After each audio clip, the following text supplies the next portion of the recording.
Il était un homme pauvre, si pauvre qu'il n'avait même pas de quoi manger. Ses vêtements étaient déchirés, sa vie pleine de souffrance et de solitude. Chaque jour, il marchait sans but, cherchant un espoir, un signe, quelque chose qui pourrait changer son avenir. Un après-midi, alors qu'il était assis sous un arbre pour se reposer, un étranger s'approcha de lui. L'homme avait 2 choses dans ses mains, une somme d'argent et une Bible. Il les présenta au pauvre et lui dit doucement « Choisis ce que tu veux. L'argent peut t'aider aujourd'hui, mais la parole de Dieu peut transformer ta vie pour toujours. » Le pauvre resta silencieux un long moment.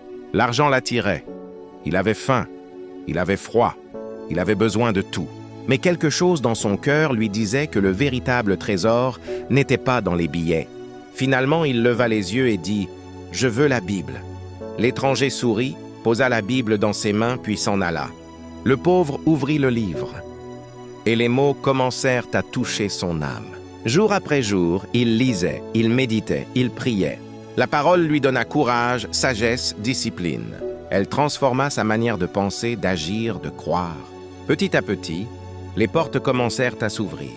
Il trouva d'abord un petit travail, puis un autre mieux payé. Sa vie s'améliorait, non par hasard, mais grâce à la lumière qu'il avait reçue dans son cœur.